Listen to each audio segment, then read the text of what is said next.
नमस्कार दोस्तों, मैं हूं केशव। हमारे YouTube channel Keshav ASMR horror में आपका स्वागत है।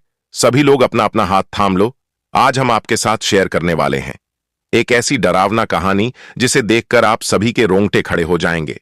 कहानी का नाम है ब्रह्म राक्षस और जंगल के रास्ते की खतरनाक कहानी। चलो अब देर ना करते हैं, कहानी की ओर चलते हैं। गांव के किनारे बसा काला जंगल एक ऐसा स्थान था जिसे देखने मात्र से दिल दहल उठता। पीढ़ियों से गांव वाले उस जंगल से दूर रहते थे। कहते थे कि रात को उस जंगल से अजीब सी आवाजें आती हैं, रोने की, चिल्लाने की और कभी-कभी डरावनी हंसी की। जंगल के बीच में स्थित खंडहर में ब्रह्म राक्षस रहता था। वह कोई साधारण भूत या आत्मा नहीं था। वह एक श्रापित आत्मा थी जिसने अपनी प्यास बुझाने के लिए कई लोगों की जान ली थी। गांव में एक रात चौपाल पर रामलाल, जो सबसे बूढ़े और ज्ञानी माने जाते थे, एक पुरानी कहानी सुना रहे थे। कई साल पहले उस जंगल में तपस्या कर रहा है एक महान साधु पर किसी ने हमला किया। उनकी साधना में बाधा पड़ने पर उन्होंने श्राप देकर ब्रह्म राक्षस को जन्म दिया। वह इतना शक्तिशाली है कि उसे हराना नामुमकिन है। गांव में गहराते सन्नाटे के बीच ये बातें सुनकर हर कोई कांप उठा। लेकिन अर्जुन, गांव का एक साहसी युवक, इन कहानियों को महज अफवाह मानता था। ये सब बेकार की बातें हैं। डरने से कोई राक्षस गायब नहीं हो जाएगा। किसी को तो हिम्मत दिखानी होगी। अर्जुन ने तय किया कि वह काला जंगल पार करके शहर जाएगा, जहां उसकी बहन बीमार थी और उसे दवा पहुंचानी थी। गांव वालों ने उसे समझाने की बहुत कोशिश की, लेकिन अर्जुन का जिद्दी स्वभाव किसी की नहीं सुनता। रात का समय था। अर्जुन अपनी बाइक लेकर गांव से निकला। काले बादल आसमान को ढक चुके थे और ठंडी हवा में सिहरन थी। जैसे ही अर्जुन जंगल में पहुंचा, चारों ओर घुप अंधेरा छा गया। उसकी बाइक की हेडलाइट मुश्किल से कुछ मीटर तक रोशनी दे रही थी। आज जंगल के अंदर हवा का बहाव अजीब था, जैसे किसी के कदमों की आहट हो। दूर दूर तक सन्नाटा था, लेकिन बीच बीच में अर्जुन को झींगुरों की आवाज के साथ किसी के हल्के हल्के हंसने की आवाज सुनाई देती।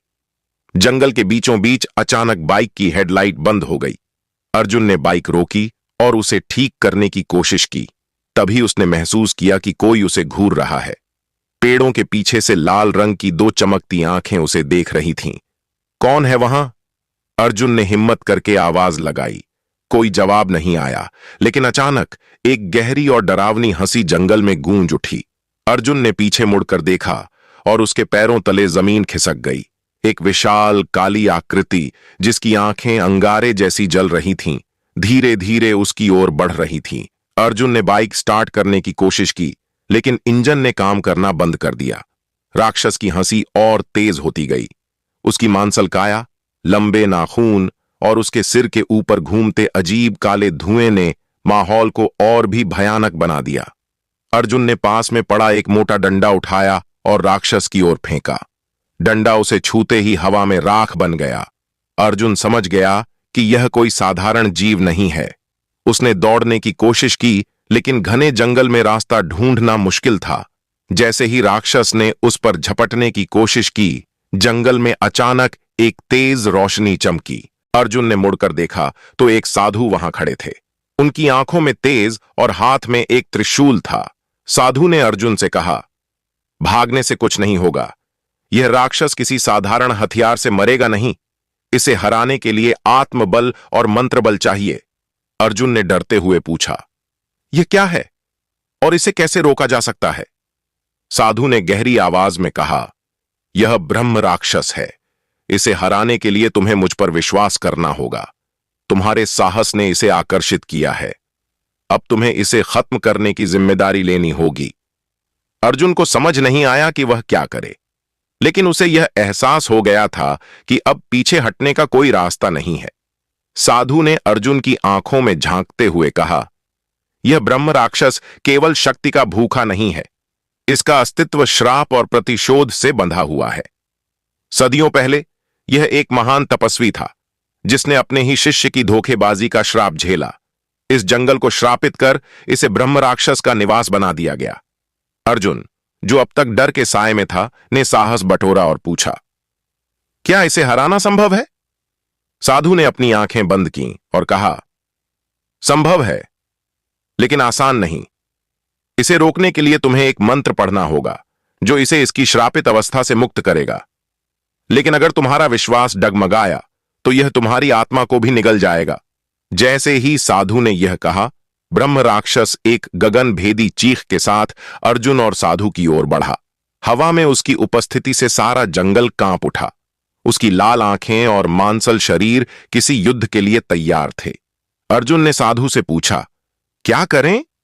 साधु ने जल्दी से उसे एक तावीज दिया और कहा, इसे अपने गले में पहन लो। यह तुम्हें कुछ समय तक उसकी शक्ति से बचाएगा, लेकिन तुम्हें लड़ाई के दौरान मेरा ध्यान रखना होगा। मैं मंत्र पढ़ूंगा और तुम्हें उसे व्यस्त रखना होगा। ब्रह्म राक्षस ने झपट्टा मारा और अर्जुन ने बाल बाल खुद को बचाया। वह जितना करीब आता उतना ही उसकी उपस्थिति अर्जुन को कमजोर करने लगती। अर्जुन ने एक पत्थर उठाकर उसकी ओर फेंका, लेकिन ब्रह्म राक्षस ने उसे हवा में रोक लिया और क्रोध में उसे धूल बना दिया। साधु ने मंत्र पढ़ना शुरू किया। ब्रह्म राक्षस ने उनकी ओर देखा और एक भयंकर गर्जना की। जंगल की शाखाएं और पेड़ उसकी ऊर्जा से टूटने लगे। अर्जुन ने अपने डर को किनारे कर ब्रह्म राक्षस का ध्यान भटकाने की कोशिश की। अर्जुन ने एक जलती हुई मशाल उठाई और ब्रह्म राक्षस की ओर लहराई। आग से विचलित होकर ब्रह्म राक्षस ने पीछे हटने की कोशिश की, लेकिन उसकी शक्ति बढ़ती जा रही थी। साधु के मंत्रों से जंगल की हवा भारी होने लगी। अर्जुन ने देखा कि ब्रह्म राक्षस कमजोर हो रहा है, लेकिन उसे रोकने के लिए और समय चाहिए था। ब्रह्म राक्षस को यह समझ में आ गया कि साधु उसकी शक्ति को खत्म करने का प्रयास कर रहे हैं। उसने पूरी ताकत से उनकी ओर झपट्टा मारा। अर्जुन ने तेजी से अपनी मशाल फेंककर उसका ध्यान फिर से भटकाया। यह काम कर रहा है, अर्जुन ने सोचा। साधु ने अर्जुन की ओर देखा और कहा, यह अंतिम चरण है, उसे इस तावीज से छुओ, केवल यह उसे खत्म कर सकता है। ब्रह्म राक्षस अब पूरी ताकत से अर्जुन की ओर बढ़ा। अर्जुन ने अपनी पूरी हिम्मत जुटाई और जैसे ही वह करीब आया, तावीज को उसके माथे पर लगा दिया। एक तेज रोशनी जंगल में फैल गई। ब्रह्म राक्षस चीखने लगा, उसकी शरीर राख में बदलने लगी। उसकी लाल आंखें बुझ गईं और उसकी विशाल काया धरती में समा गई। ब्रह्म राक्षस के खत्म होते ही जंगल का अंधेरा छोंट गया। साधु ने अर्जुन से कहा, तुम्हारी हिम्मत ने इस श्रापित जंगल को मुक्त किया, लेकिन याद रखो, इस शक्ति का इस्तेमाल केवल सच्चाई और अच्छाई के लिए करना। अर्जुन ने साधु का धन्यवाद किया और अपनी बाइक पर बैठकर जंगल से बाहर निकल गया। गांव में सब उसका इंतजार कर रहे थे। वह अब केवल एक साधारण युवक नहीं था, बल्कि एक नायक बन चुका था। दोस्तों, अगर आपको वीडियो अच्छा लगा हो तो वीडियो को एक लाइक करके नीचे लगा लाल कलर के सब्सक्राइब बटन को दबा देना और साइड में लगा बेल आइकन को जरूर प्रेस कर देना, ताकि आपको रोज ऐसे ही एक नए कहानी सुनाने को मिले। और एक बात दोस्तों, आपने कभी सचमुच का ब्रह्म राक्षस देखा है? अगर देखे होंगे तो कमेंट करके जरूर बताना।